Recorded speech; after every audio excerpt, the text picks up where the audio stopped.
All right. Welcome everyone at the second course of manual QA. Today, we'll be taking questions from you about chapter one. Hopefully, you've all read it.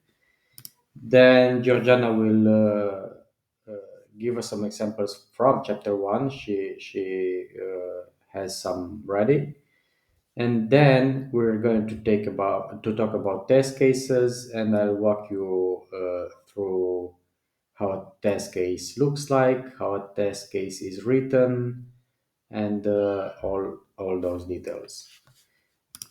So yeah, first of all, does anyone have any questions from chapter one?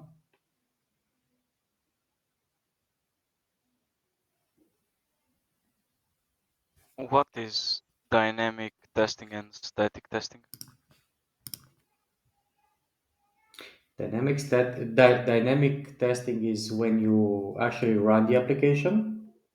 So when you tap or click it, and static is when you only look at the code. I don't know if you heard of code review. Does that make No. sense? Yes. Thank you. Okay.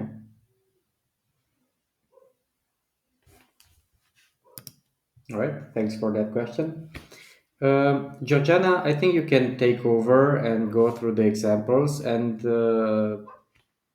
maybe some other questions will come up after that.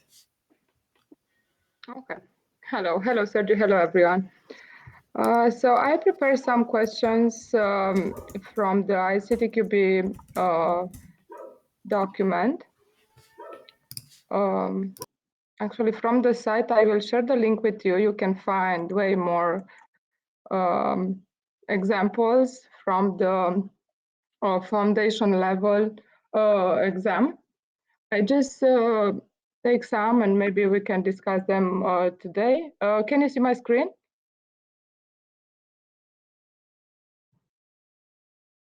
It's a black screen. Oh, wait a second. I'll try again.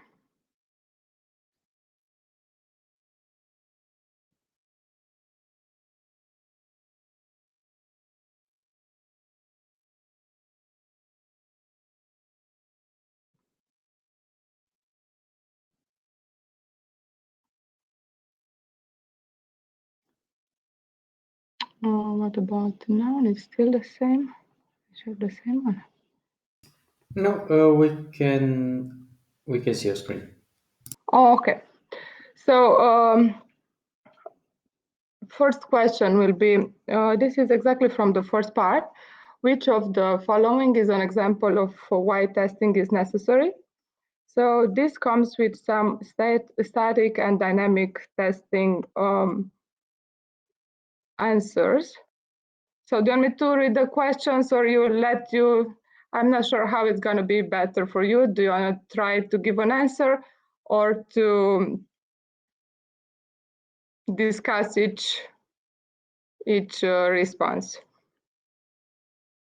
Or make it interactive? Yeah, it's up to you. Who wants to take a stab at giving a response here?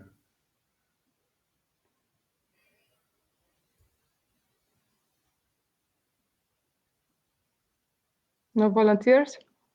Let me read the answers and maybe then it's going to be more clear. So which of the following is an example of why testing is necessary? A, dynamic testing increases quality by causing test objectives to fail in ways that could never be achieved by the users. B, static testing is used by developers to identify failures in their program code earlier than can be achieved through dynamic testing. C, static analysis provide evidence to customers that the elements of the system that provide no output are fit for release. And D, reviews increase the quality of requirement specification and lead to fewer changes being needed in derived work product. So if you go to the first one, A, this explain like this is like a choice that it's more about cases that are not relevant or like scenarios that are not likely to be done by real users, which cause an like an inefficient testing. So this makes this choice not the correct one here. Then we see that the other ones, it's important to see the difference between failure and defects. So the next two, they are both um, uh, mentioning here a failure, which is more in dynamic testing. Yeah, the static testing, it's coming with the defect. So that's why the last choice, D, is going to be the correct answer. Reviews increase the quality of requirement specification and lead to fewer changes being needed in derived product. So if a review, so this is an example of static testing, like reviewing the specification. Is it really hard? The question. How do you feel it after you read the first chapter? Hi, Simona. Uh, just I just want to let you know that the screen is still black Oh, and we can't see anything.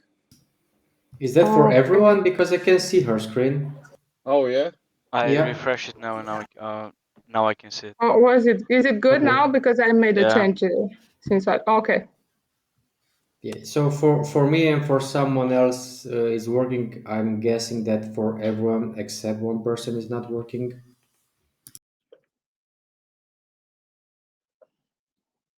I think it's working now. No, it mentioned it's refresh and now it's working. Yeah. Should Or was should be someone else? fine. Should be fine. Okay. Any question here? Can I go to the next one? Yeah, it's okay. Yeah, this like if you see in the button of the document, it's going to be a link. There you can find more question and also answer and more specifications. So if it looks hard, I find it very like useful to go back to the documentation and to see what is there to take another questions. You will see that I choose another like two more questions that are linked together. So I think if any of you wants to take the ICTQB test, that is going to be like really helpful to understand how to use the documentation and the samples, the exam samples. So I will go to the next question. Georgiana, just a Yeah. second. Oh, I'm hearing myself back. There's a question in the chat. Why does reviews increase the quality of requirements specifications mean? Because when we um, so when you have like a specification, if you're gonna go, usually this is good to be together with a team to review everything. You may find some defects that will be uh, resolved in a review. Like when you write a document, when you type something, uh, if you make a mistake, it's gonna be like easier to go to review it, and then you'll find the mistake. If you just send it, then it's gonna be too late. It's very similar with that, I think. I don't know, Sergio, if you want to add something. That it's my simple answer to this. Yeah, well, basically, when you review a document or specification, it's much easier to fix issues when you just read something than it's when you've actually start building something. I'm not sure if I we have answered Ergo's question. Ergo, you can confirm or not in the chat. Yeah, we are fine. Georgiana, I think you can jump to the second one. Okay. Okay, the next one. You work in a team that develops a mobile application for food ordering. In the current iteration, the team decided to implement the payment functionality. And now the question is, which of the following activities is a part of test analysis? I will go with the answers. I see maybe it's easier like this to understand. Estimating that testing the integration with the payment service will take 8% days. Deciding that the team should test if it is possible to properly share payment between many users. C, using boundary value analysis to derive the test data for the test cases that check the correct payment processing for the minimum allowed amount to be paid. And D, analyzing the discrepancy between the actual result and expected result after executing a test case that checks the process of payment with a credit card and reporting a defect. Okay, any volunteers here?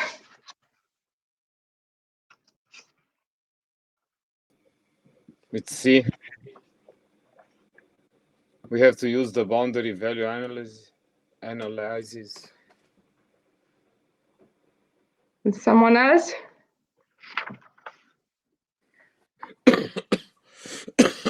Sorry.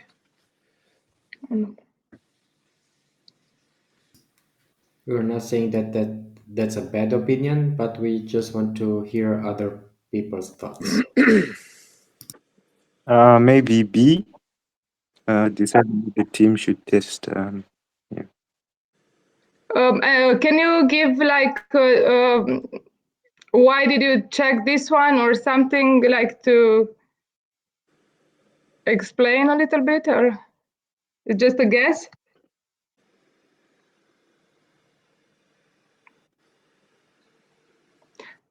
Because the test analysis is about identifying what we should test. So B aligns with more of that for me. Yeah, that's the correct answer. Can anyone say why C is not the correct answer here?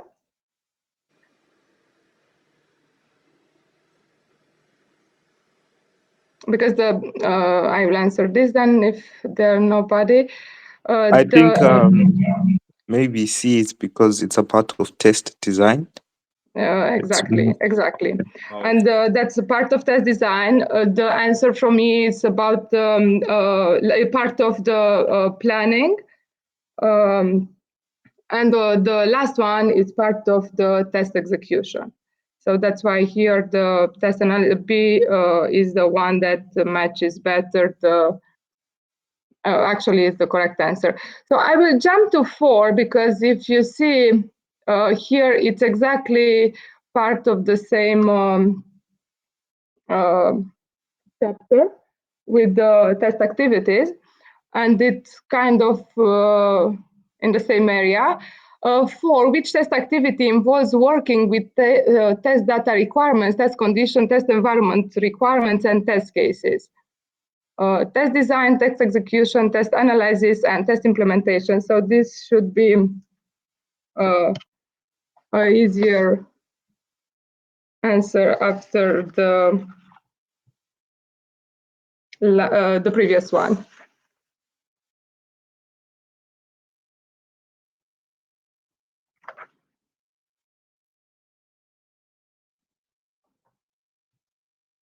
Any answers?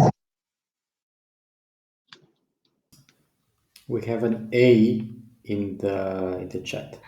Yeah, I cannot see the chat because I'm sharing it. I didn't want to. Don't worry about it. Yeah. Change my screen. Oh, okay, so yeah, anybody else?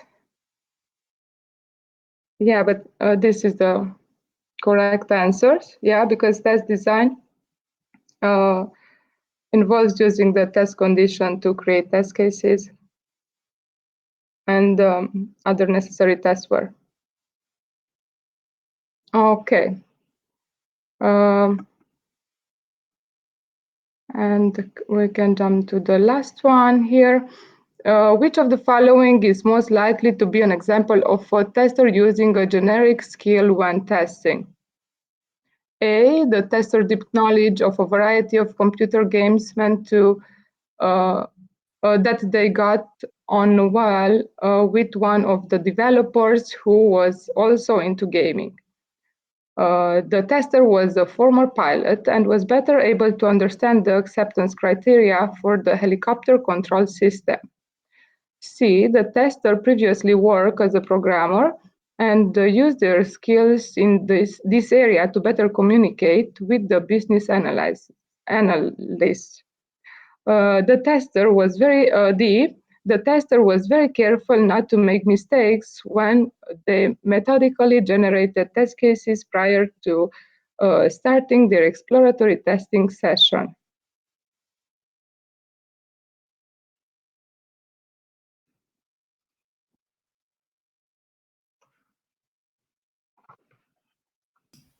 We have a B. Yeah, that's correct. That's correct. We have two B. Bs. Yeah, it was too easy. I didn't know how it's gonna be, so I just chose some of them. I'm not sure if it was the easiest or the hardest ones. Anyway, this was the first chapter.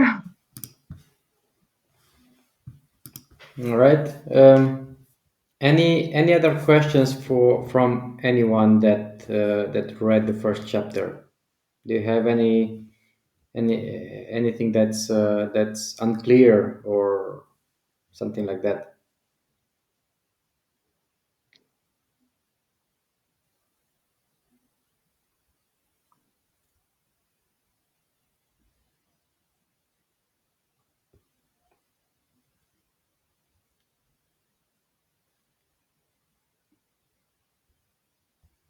Ergo, I'm not sure if that's a statement or a question.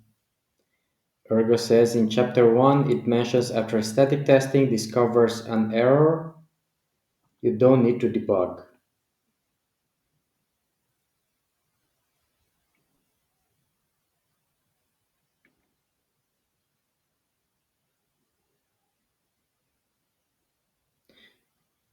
And then goes on, when static testing identifies a defect, debugging is concerned with removing it. There is no need for reproduction or diagnosis, since static testing directly finds defects and cannot cause failures. See chapter 3. Why is this the case?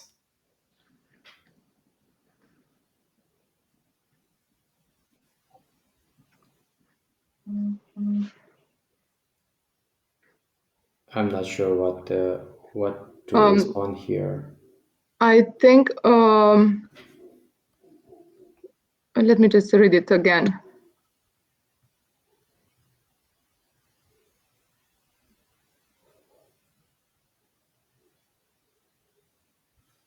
Because in static testing, there is no like execution, like not working on the application exactly, like it's more like in the checking, you see something that doesn't match. If that part is going to be like the static part, it's not working in the application, in the like final product. It's working mostly with documents. So if there is an issue, you find a discrepancy between the requirement and other requirement, then it's going to be taken out or like fixed without being needed to like to go further. It's going to be like just done in the first part of the process without going further to the development and then testing. I'm not sure if that answers your question.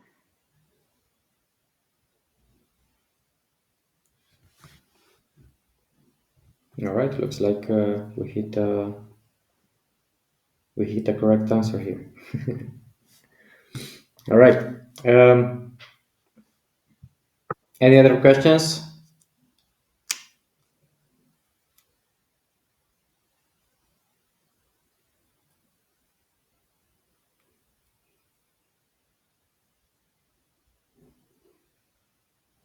Anyone? Anything?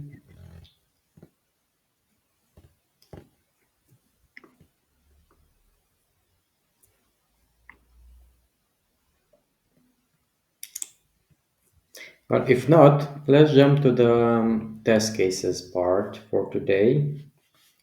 I'll be sharing my screen. I've prepared something for you. Let me see. All right, this one.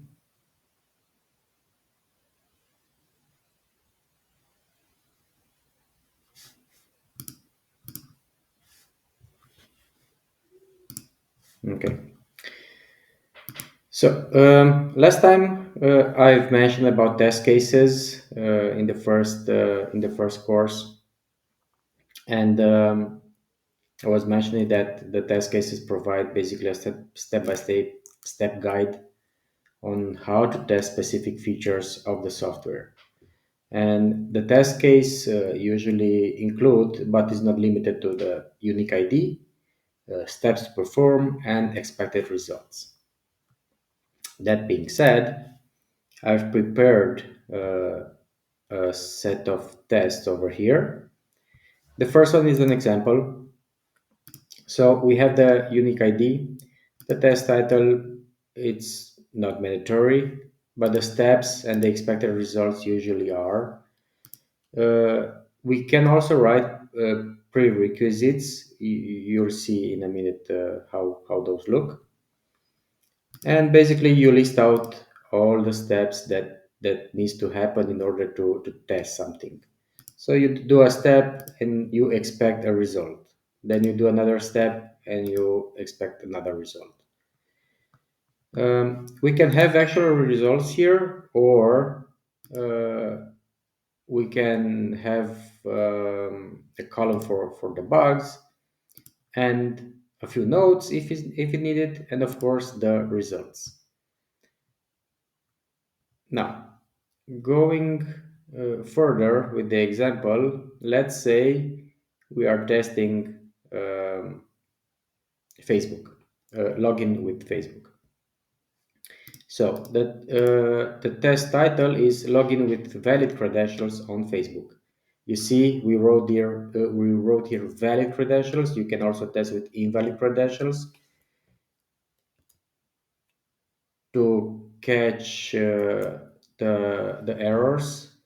Yeah, Nicole. Sorry to interrupt you. Yeah, I see your. If you can put your screen in full screen. I'll do it I in a see minute someone because I mentioned. have more information down and I don't want to really Oh, divulge okay. that Because more. I think it's not too visible, and I can do it I like this. think. Okay, maybe then, or like to increase the Yeah, I can do that make also. the bigger or something. To yeah, is it better, Nicole? Yep, okay. So let's Okay. test Facebook login with valid credentials. As prerequisites, let me just block these so that we'll see them. Where is view? Yeah, freeze one row. That's it. Okay. So as a prerequisite, we need a valid Facebook account that's already created, because without this, you will not be able to run this test. So the first step is access facebook.com. The expected result is the Facebook main page should be opened correctly. Step 2, field, let me also run it.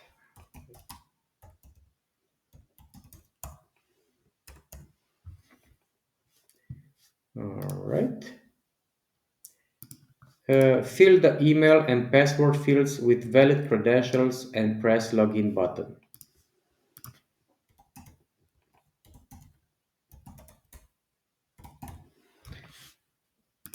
All right. The user should be okay, and press the login button. If I press the login button, it will throw out an error because I don't really have an account.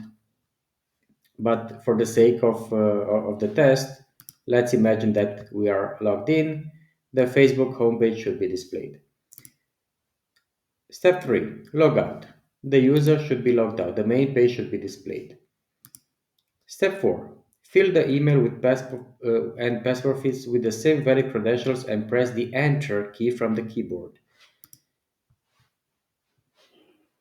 See from the step 2, when we press the actual login button, this one, we are now pressing the Enter key from the keyboard.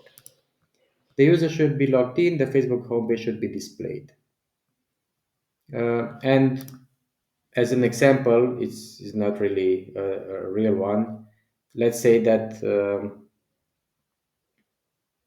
pressing enter on your keyboard doesn't work and you would log a bug over here, and then you'd mark that step as failed because all other steps are passed. All right, now let's go to a more interesting example. So we have here four test cases, and any collection of test cases is called a test suite. So I'm having Maybe here. we should pause for, like, if they have any question, if Yeah, anybody okay. has any question related to the first part, because I think it might be like lots of information, or if you have, because this is like something huge that we all usually do, Yeah. and it's easier Correct. to clarify here. Yeah. Any questions around this from anyone?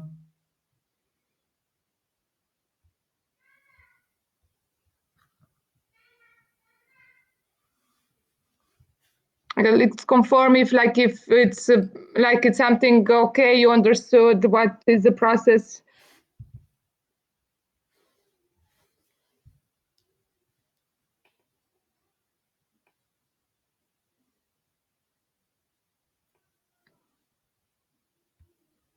Okay. Silence is golden. Okay, thanks. No, I see their comments, like understood. Yeah. Yes, it's okay for me. We can. Yeah, it was great. Great. Okay then.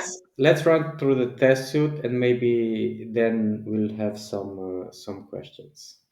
So let me see how I can do this.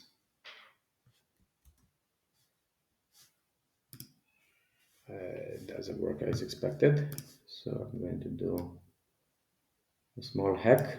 All right.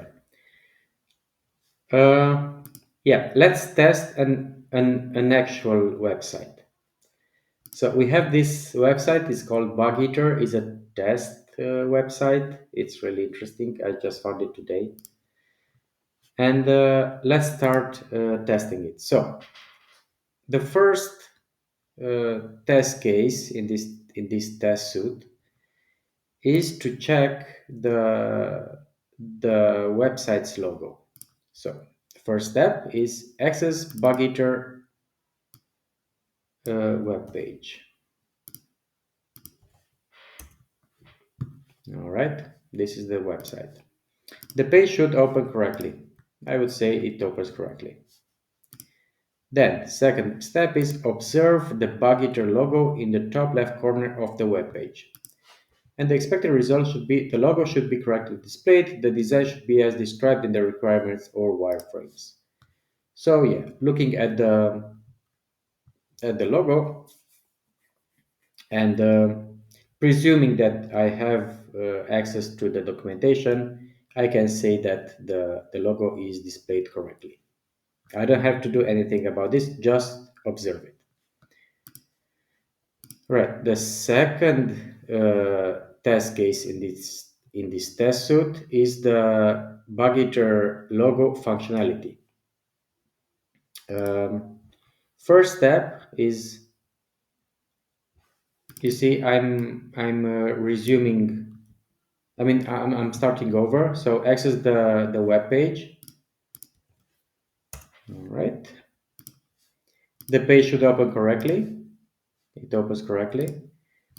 Click the Bug Eater logo from the top left corner of the page. I'm clicking it, but nothing happens. and the expected result is the page should refresh, but it doesn't. So I have an actual result with a comment, nothing happens, and supposedly I've logged a bug with this, which is giving the ID 1623. This is totally random. So we already have a bug on this website. Then we can move forward with the functionality. Click on the application option in the horizontal menu. The list of challenges page should be displayed. So this is the application option, and the list of challenges is displayed. So no bug here, no comments, no nothing. We can mark these as pass, but this one has failed. Any questions up until now?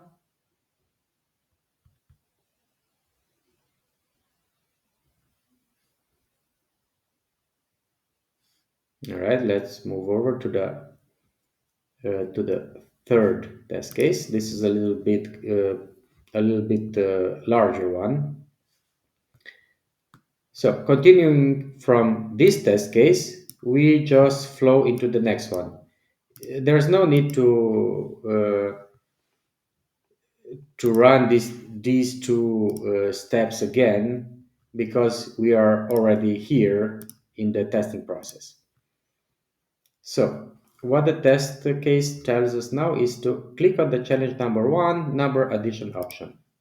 We have a lot of challenges here, and the first one is number addition. We are clicking it. The number addition page is open. A tooltip is displayed when first accessing the page. As you can see, the page has opened indeed, and the tooltip is also displayed. Let's say we don't want to go through the wizard, through the tooltip, and we want to close it. So click on the X of the tooltip to close it. The tooltip is closed. All right. I need to do something here because I see that I've got some leftover tests from today. Just a second to see if I can fix this.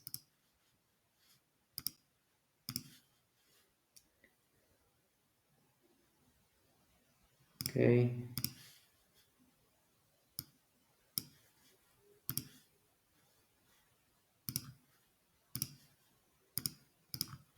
All right.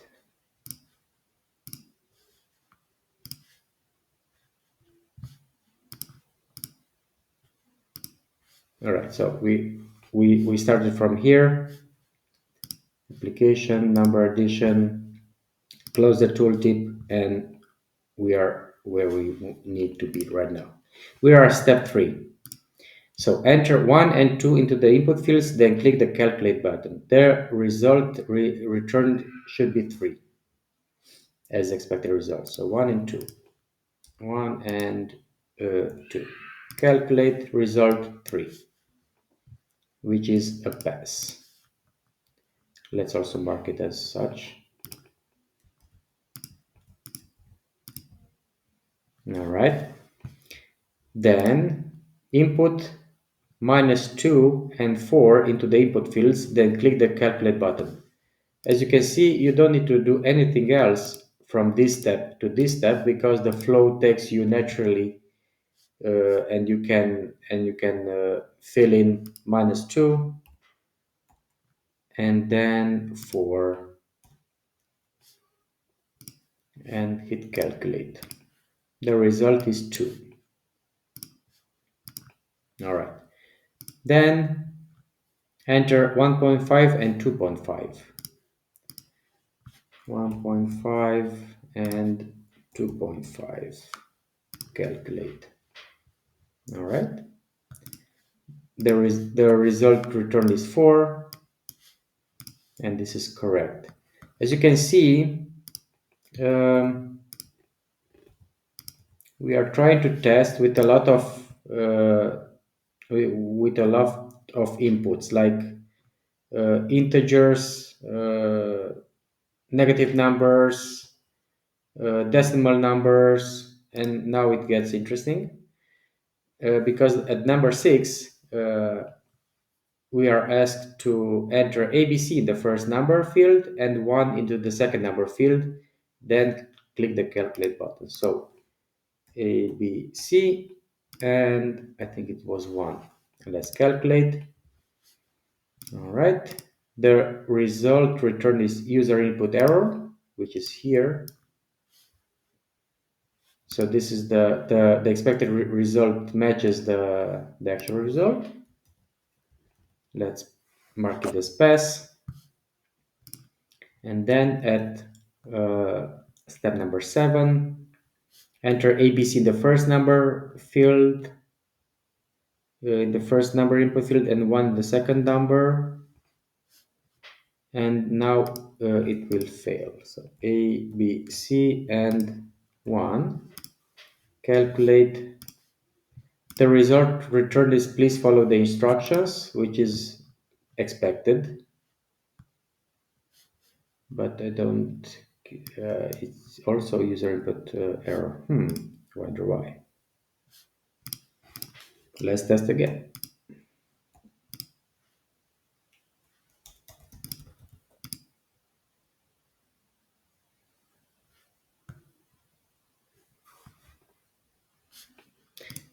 All right, so basically, I'm not seeing this expected result here. I'm seeing still user input error. So I think we should log a bug.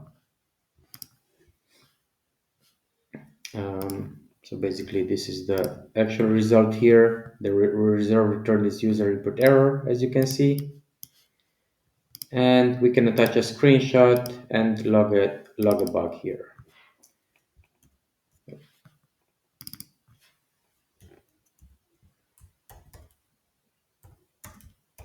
ID, let's say 1645.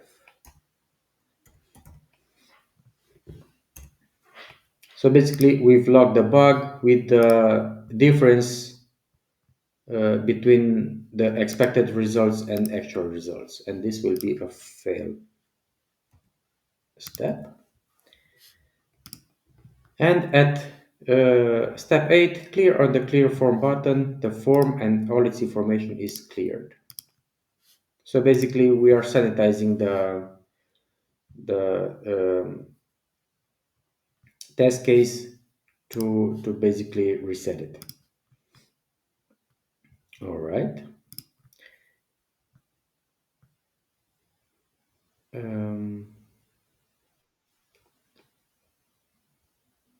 Didn't catch that. Any questions up until now? I know that this one was a longer test case, and maybe Isn't the problem? Yeah. Isn't the problem that the test case wasn't following the instruction on the website? Well, yeah, I tried to not follow it because there are a lot of steps, and I tried to fail it to see what how does it look when it fails. But yeah, you need to basically follow the instruction, but you also need to don't follow the instructions to see what happens. That's Okay. called negative testing. When you try to break it, when you try to like when you have a number field and you insert text into it, that's called negative testing.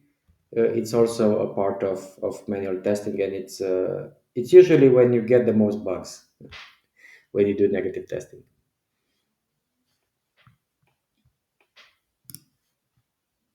But today, when I first ran it, it returned to me, please follow the instructions error. Not sure why it doesn't now. Let's see again.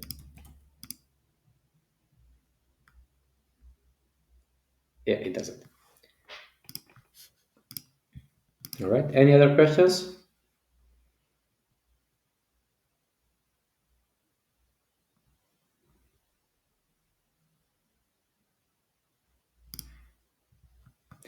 How do you feel about the way the test case was written? Do you think it was easy to follow and easy to execute?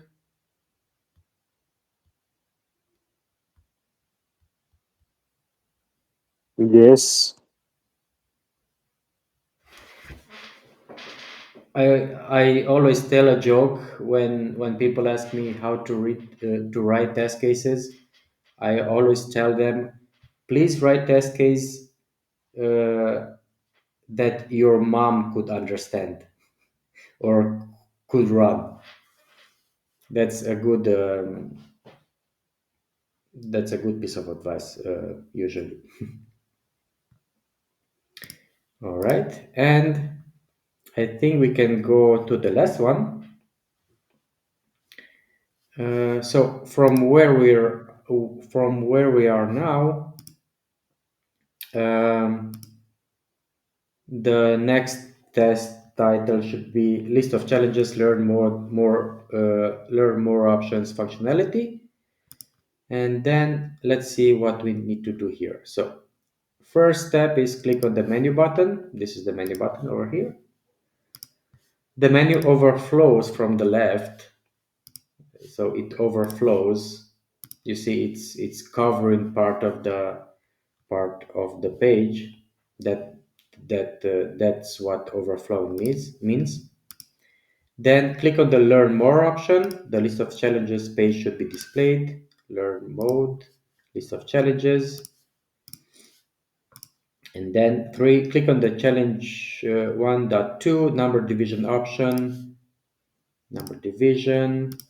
The number division page is open. A tooltip is displayed when first accessing the page. So basically, we are around here somewhere in the terms of the other page, and we now just need to write all the tests. Let's do it. So a tooltip is displayed when first accessing the page. Let's say we click it. We close. I mean, we click the X on the tooltip to close it. That should be step number 4. All right, and then let's continue writing this test case.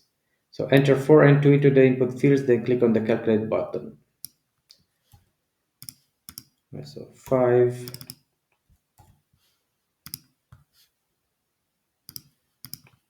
4, and 2. Expected result should be 2. Let's reuse this. So yeah, it's 2. Then the website tells us to input -10 and 2 into the input fields. Okay. Then hit the calculate button.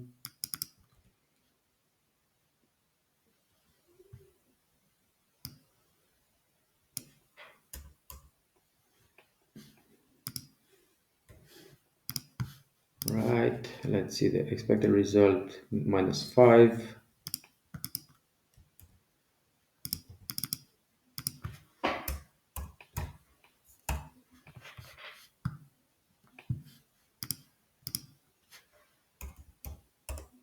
Oh.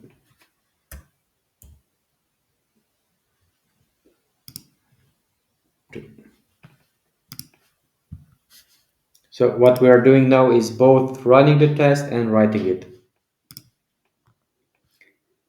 But I guess you got the idea on how the test cases are written. Let's also mark this as pass and all these also.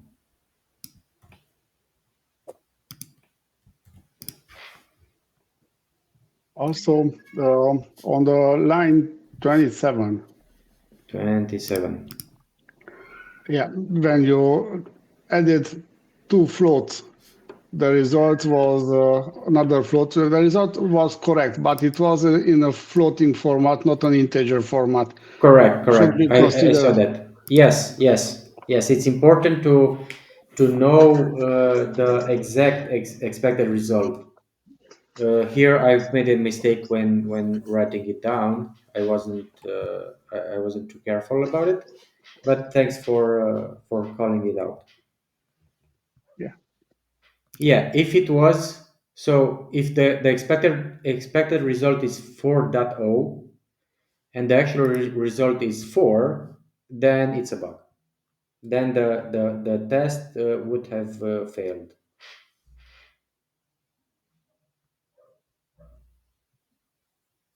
So anything that's a deviation from what's expected is basically a fail. It can be something really small, like this example. Thanks for it. And it can be something larger, like a crash or something like that. Both are equally important, and both would lead to a failed test.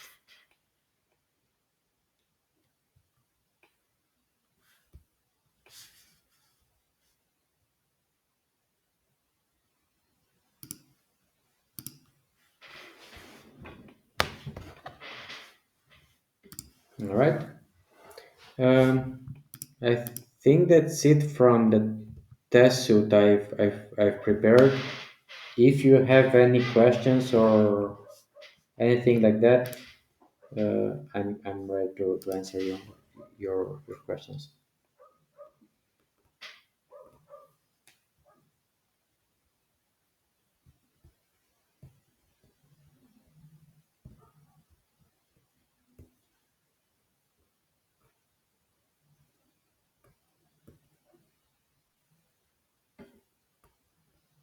Anyone? Anything? Georgiana, have I missed something? I don't think so.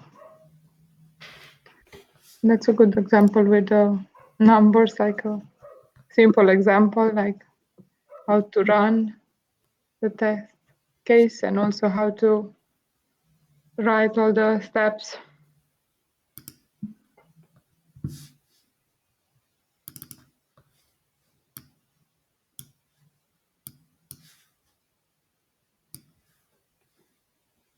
Does anyone want to know more about test case writing?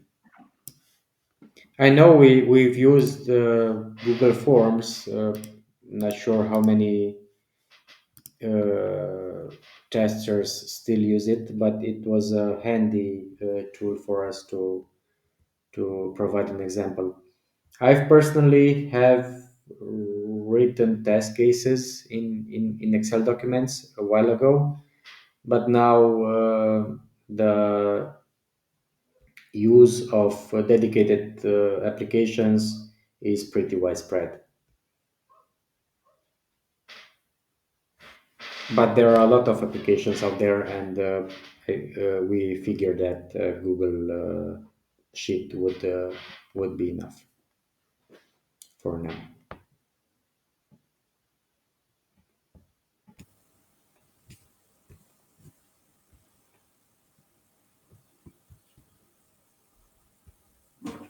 What are other applications used for writing test cases? Well, if you're familiar with Jira, Jira is a task management application. They have an add-on, is called Zephyr, which lets you write test cases and run them inside that other application. Other apps, I used to know them, but I don't anymore. Maybe Georgiana, you're more familiar with other test cases tools. We use TestRail. I use TestRail, okay. TestRail. Yeah, this is what I know too. Yeah, I think TestRail it's a dedicated piece of software, right? Yes, It only does that, yeah. and also execution.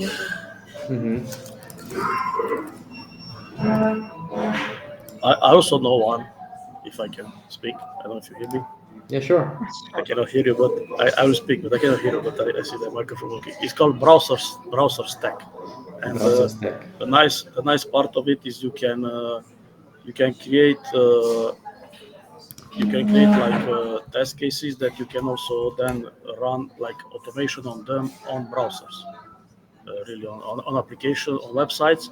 And actually, what they offer is they offer emulation environments that emulate, and you can run various version of categories of browser and versions. So you can test yours manually, and then you can also run these test cases. They somehow automate them, and then you can run them on their browser. So like you have like, I don't know, 100 types of browser versions. Yeah, it's for scalability. All right, thanks, Radu, for that. All right. Anything else from anyone? Because if not, we are reaching the end of today's session. If there are no other questions, there is no need to prolong this one.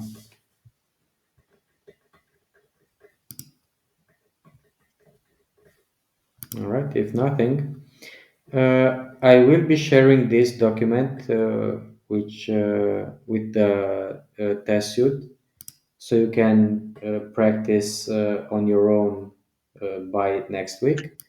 And I'll also mention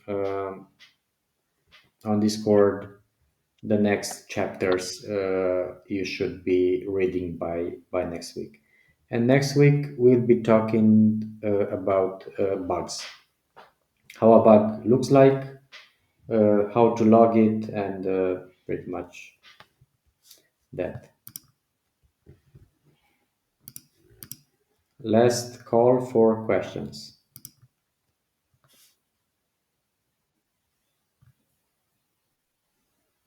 All right, I'm going to stop the recording now.